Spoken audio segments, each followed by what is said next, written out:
Welcome back. इसको ले लेते, यहाँ पे पेस्ट कर लेते हैं और हम क्या कहते हैं कि इनिशियल वैल्यू 100 है।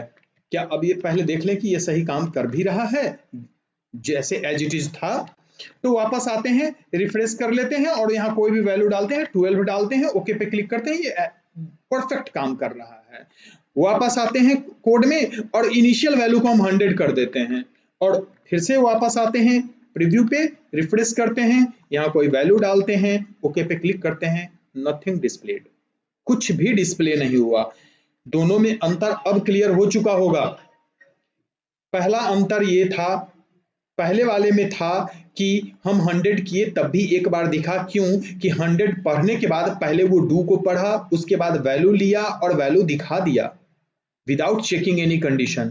अब वो कंडीशन चेक किया कि सही है या नहीं है, सही है तो रिपीट करो, अदरवाइज नहीं रिपीट करो, लेकिन एक बार रन कर चुका था। यहाँ पे पहले x का वैल्यू 100 हुआ और पहले चेक किया कि x क्या लेस देन 10 है, लेस देन और इक्वल टू 10 है, नहीं है, चलो बाहर चलो, यहाँ बाहर निकल गया।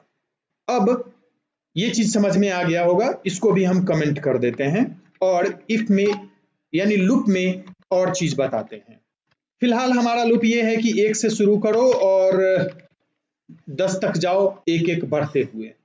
क्या हो कि हम दो दो बढ़ा दें, रिजल्ट देखते हैं, रिफ्रेश करते हैं, यहाँ पे वैल्यू डाले हैं 14, ओके किए हैं, वैल्यू 5 बार दिखा है, पहली बार, तीसरी बार, 5वीं बार, 7वीं बार और 9वीं बार, 10वीं बार वाला नहीं आया है। चूंकि 1 से शुरू किए थे तो 1 में 2 जोड़ने पे 3, 5, 7, 9 होता है और 10 के आगे तो जाना ही नहीं था, तो ये वैल्यू डिस्प्ले हुआ। एक काम करते हैं, इसको वापस 1 कर देते हैं और हम यहाँ पे कंडीशन नहीं लिखते हैं, तो हम ब्लैंक छोड़ सकते हैं और सेम चीज हम चाहे तो यहाँ लिख सकते हैं। यानी कि जैसा व्हाइल लूप में होता है, व्हाइल में क्या करते हैं, इनिशियलाइज पहले करते हैं और स्टेप बाद में लिखते हैं, हम ऐसे भी लिख सकते हैं फॉर लूप में, ये भी सही काम करेगा। Let's check, refresh page, put value, click on okay, बिल्कुल सही। हम ऐसा भी कर सकते हैं यहाँ कि इनिशियलाइजेशन जो हम यहाँ दिए हैं, जनरली हम इनिशियलाइजेशन पहले वाले लूप में, व्हाइल लूप में क्या किए थे, पहले दे दिए, तो हम इसको भी यहाँ से हटा देते हैं, यहाँ लिख देते हैं, अभी ये काम करेगा। बस किसी भी लूप से किसी भी तरह का काम हम कर सकते हैं, ये दिखाना चाह रहे हैं। वापस आते हैं, रिफ्रेश करते हैं, यहाँ एक वैल्यू डालते हैं 16, 15 ही सही, ओके करते हैं, बिल्कुल सही काम कर रहा है। इवन कि हम ये कंडीशन भी यहाँ से हटा सकते हैं, हटा देते हैं। लेकिन अगर कंडीशन नहीं होगा तो ये इनफिनाइट लूप हो जाएगा और इनफिनाइट लूप तो हमें चलाना नहीं है, हमें कहीं ना कहीं तो रुकना है। कंप्यूटर को ये निर्देश देना है कि कहीं तुम रुको, नहीं रोकेंगे तो इनफिनाइट लूप में फंस जाएगा, यानी कंप्यूटर, ब्राउजर हैंग कर जाएगा, ब्राउजर को बंद करना पड़ेगा। तो ऐसा करते हैं, यहाँ पे कंडीशन इफ से चेक कर लेते हैं और सेम चीज यहाँ पे पेस्ट कर देते हैं। इफ x ग्रेटर देन 10 हो चुका है तो लूप से बाहर चलना है इसको, तो ब्रेक का यहाँ भी यूज होता है। ब्रेक क्या करता है, बाय फोर्स पॉइंटर को लूप के बाहर लेके चला जाता है, यानी ब्रेक का यूज दो जगह हुआ, स्विच में भी और ब्रेक का यूज लूप के अंदर भी होता है, किसी भी लूप में ले सकते हैं हम।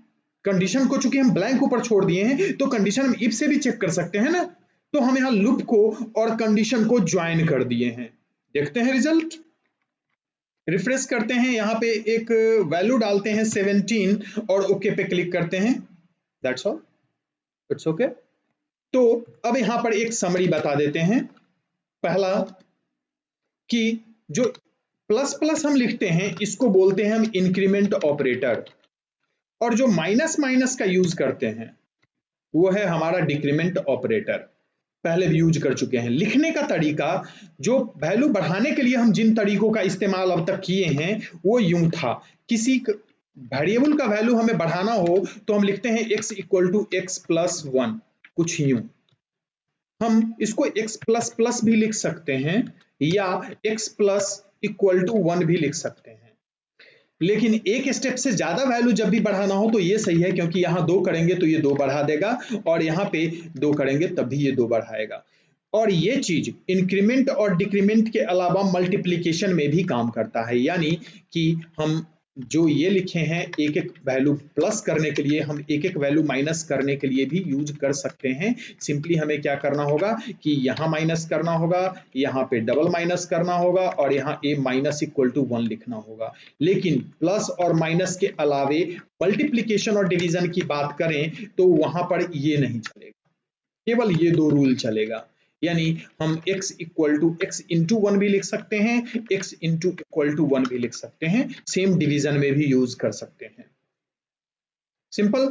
इंक्रीमेंट और डिक्रीमेंट दो तरह का ऑपरेटर है, ये घटाता है, ये बढ़ाता है। लेकिन यहां पर दोनों में ऐसा है कि ऑपरेटर बाद में है, ऑपरेंड पहले है। x जो है ऑपरेंड है, प्लस प्लस जो है ऑपरेटर है।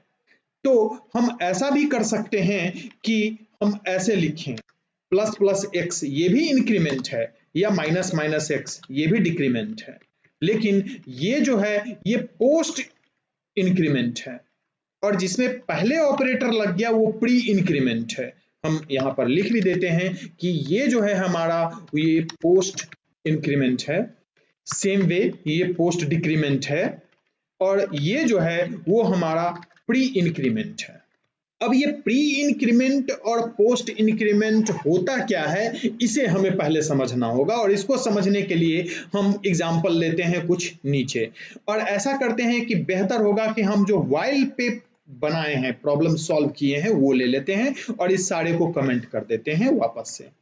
व्हाइल पे हमारा प्रॉब्लम सॉल्व किया हुआ है, ये रहा व्हाइल पे ये रहा, एक्स को इनिशियलाइज किए हैं, लूप चला है और ये बंद हुआ है। सबसे नीचे आते हैं और यहाँ पे हम पोस्ट इंक्रीमेंट और प्री इंक्रीमेंट का थोड़ा सा डेमो देते हैं। वैल्यू x से शुरू हो रहा है, x less than equal to 1 है, और हम यहाँ पर x equal to x plus 1 लिख रहे हैं। हम ऐसा करते हैं कि इस लाइन को हटा देते हैं, और ऐसा करते हैं कि टेबल हम ले रहे हैं, टेबल भी नहीं लेते हैं, हम सिंपल नंबर दिखाने का काम करेंगे। यानी कि हम a लिख सकते हैं, सॉरी x लिख सकते हैं। पहले तो ये देखें कि ये सही काम कर रहा है। वापस पेज पे आते हैं, रिफ्रेश करते हैं, किसी नंबर की जरूरत नहीं है, ओके पे क्लिक करना है, कोई वैल्यू आना चाहिए, नहीं आया। वापस आते हैं और चेक करते हैं, x को 1 से इनिशियलाइज किए हैं, x less than equal to 10 तक जा रहा है, और इस x के वैल्यू को हमें वहां पे दिखाना है। बिल्कुल सही है, काम करना चाहिए, और हम लिख रहे हैं 8 HTML में, बिल्कुल सही है। यहाँ पे हमारा 8 HTML खुला हुआ है, रिफ्रेश करते हैं, ये पेज रिफ्रेश करने के लिए इस पे क्लिक करते हैं। लूप में फंसा हुआ है ये, क्यों लूप में फंस गया? सिंपल सी बात है कि हम अभी जो लिखे हैं वो कहीं बढ़ाए ही नहीं है, तो ये प्रॉब्लम हो गई। यानी कि हमें यहाँ लिखना चाहिए था x plus plus, otherwise x कभी बढ़ेगा ही नहीं, और न बढ़ेगा न 10 के ऊपर जाएगा, न कंडीशन कभी फॉल्स होगा, तो फंस गया। जैसा कि हमने कहा ये इनफिनाइट लूप हो गया, तो इसको एक अलग टैब खोलते हैं, इस टैब को ही बंद कर देते हैं, बंद हो गया, अब वो रुक जाएगा। तो वापस इसको, चूंकि लिंक हम कॉपी कर लिए थे, यहाँ पेस्ट कर लिए हैं, ओके पे क्लिक करते हैं, 1 से 10 तक का नंबर परफेक्टली दे रहा है, कहीं कोई दिक्कत नहीं है। पेज पे आते हैं और x प्लस प्लस जो हम यहाँ लिखे थे, हम ऐसा करते हैं ना कि x प्लस प्लस यहाँ लिख देते हैं। अब 2-3 प्लस एक साथ हो गया, कंफ्यूज हो जाएगा, थोड़ा सा इसको ब्रैकेट के अंदर डाल देते हैं, ज्यादा अच्छा रहेगा, हमारे पढ़ने में भी सुविधा होगी कि हम x प्लस प्लस वहां लिखे हैं, एक वैल्यू को बढ़ा रहे हैं, ये भी सही काम करेगा, कोई डिफरेंस नहीं होगा। हम ओके पे क्लिक करेंगे, 1 से 10 तक का नंबर हमारे सामने उपस्थित है। हुआ क्या, ये काम कैसे किया? पहले क्या किया, x का वैल्यू 1 हुआ, चेक किया 10 से बिलो या इक्वल है, हाँ है, x के वैल्यू को दिखाओ, दिखाया, और दिखाने के बाद प्लस प्लस लिखा हुआ था, बढ़ गया, पोस्ट इंक्रीमेंट।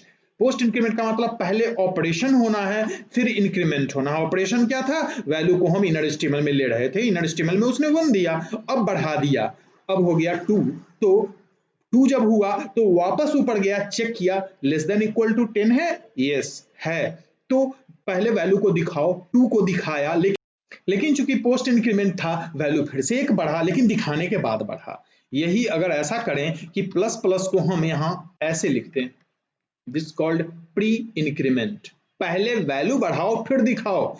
इनिशियलाइज कहां से हुआ, 1 से हुआ, हम कह रहे हैं पहले x का वैल्यू दिखाओ, लेकिन प्री इंक्रीमेंट है, पहले बढ़ेगा फिर दिखाएगा, तो पहले ही वो 2 कर लेगा, 2 दिखाएगा, यानी 1 से शुरू होने वाला अब नहीं है, ये 2 से शुरू होने वाला है। कुछ नहीं, रिफ्रेश करते हैं और ओके पे क्लिक करते हैं, हमें 1 नजर नहीं आया और पहुंच गया ये 11 तक, क्योंकि पहले बढ़ा ले रहा है फिर दिखा रहा है। तो यहाँ पे हमें कंडीशन में थोड़ा बदलाव करने होंगे कि हमको इनिशियलाइजेशन अब क्या करना होगा 0 से, क्योंकि दिखाने से पहले बढ़ा ले रहे हैं। तो ऐसा हो कि 0 से शुरू होगा तो 1 दिखेगा, और यहाँ लेस देन इक्वल टू ना करके लेस देन ही करे तो बेहतर काम करेगा। सिंपल ट्रिक था। रिफ्रेश करते हैं, ओके पे क्लिक करते हैं और हम देख पा रहे हैं कि 1 to 10 परफेक्टली हमारा नंबर आया है। तो प्री इंक्रीमेंट और पोस्ट इंक्रीमेंट को फिर से एक बार रिपीट कर रहे हैं। प्री इंक्रीमेंट पहले वैल्यू को बढ़ाएगा, फिर जो ऑपरेशन है उसे पूरा करेगा, जबकि पोस्ट इंक्रीमेंट जो है पहले उस ऑपरेशन को पूरा करेगा जिस कंटेक्स्ट में हम उसे लिख रहे हैं और फिर वैल्यू को बढ़ाएगा। लाइक दिस वन, अगर हम लिखते हैं where a equal to 5, where b equal to 6, a का वैल्यू 5 है, b का वैल्यू 6 है, और लिखते हैं where c equal to a plus b, ये तो सिंपल है कि a plus b यानी कि c का वैल्यू यहाँ 11 होगा, कोई बात नहीं 11 ही होना चाहिए, लेकिन a का वैल्यू 5 है, b का वैल्यू 6 है। अगर यहाँ हम प्लस प्लस लगा दें और अब कहें कि console.log, कंसोल में ले लेते हैं ये चीज, a का वैल्यू हमें दिखाओ, तो a का वैल्यू क्या दिखाएगा, सिंपल 5 था 5 दिखाएगा, b का वैल्यू क्या दिखाएगा, जाहिर सी बात है एक हम बढ़ा दिए हैं इस ऑपरेशन में, तो एक बढ़ गया यानी 6 था 7 दिखेगा b का वैल्यू, और c का वैल्यू क्या दिखेगा, तो कायदे से 7 और ये 5 12 होना चाहिए थे, 7 and 5 12 होना चाहिए था, ये 12 न दिख के हमें 11 दिखेगा, क्योंकि पहले वैल्यू ये जोड़ेगा फिर बढ़ाएगा, और जब जोड़ रहा था उस समय वैल्यू तो 6 था, यानी कि हमें 11 नजर आना चाहिए। वापस आते हैं कंसोल, रिफ्रेश करते हैं और F12 दबा लेते हैं, कंसोल हमारा खुल गया, ओके पे क्लिक करते हैं, कंसोल में देख पा रहे हैं 11, 5 7 और 11, जबकि 5 7 12 होता है, लेकिन जब जोड़ रहा था तब वो 7 था ही नहीं, तब तो वो 6 था। वापस आते हैं कोड में और इसी को प्री इंक्रीमेंट पे चेक करते हैं, और ऐसा करते हैं प्लस प्लस इधर कर देते हैं, कंफ्यूज ना हो इसके लिए ऐसा करते हैं कि ब्रैकेट में कर लेते हैं। अब ये वैल्यू पहले बढ़ाएगा, यानी अब हमें 5 7 और 12 नजर आना चाहिए। वापस कोड में आते हैं, रिफ्रेश करते हैं, ओके पे क्लिक करते हैं और हमें कोड में 12 नजर आया। तो प्री इंक्रीमेंट पोस्ट इंक्रीमेंट्स में एक साथ हम लिख सकते हैं, ऐसा कर सकते हैं कि ऐसे a plus plus plus plus b ऐसे लिख सकते हैं।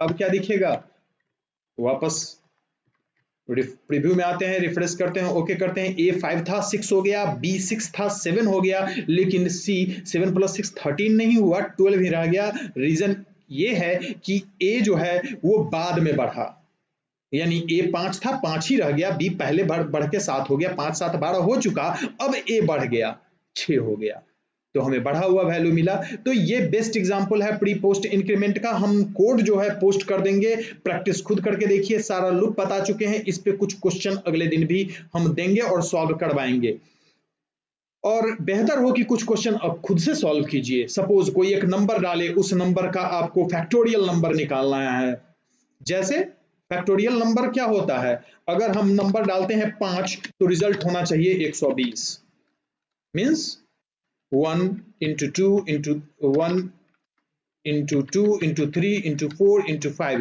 जो भी नंबर डाले एक से लेके उस नंबर तक का मल्टीप्लीकेशन इज कॉल्ड फैक्टोरियल। तो फैक्टोरियल नंबर निकालने के लिए आप एक टेक्स्ट बॉक्स बनाइए, नंबर डालिए और रिजल्ट में आपको फैक्टोरियल दिखना चाहिए, इसके लिए एक प्रोग्राम बनाइए जावास्क्रिप्ट में। दूसरा एक और क्या कर सकते हैं कि आप 2 नंबर लीजिए, सपोज हम 25 लेते हैं और 35 लेते हैं, इसका HCM निकालिए, हाईएस्ट कॉमन फैक्टर HCF क्या होगा, तो हाईएस्ट कॉमन फैक्टर के लिए भी आपको लूप की आवश्यकता होगी, ये चीज ट्राई कर सकते हैं।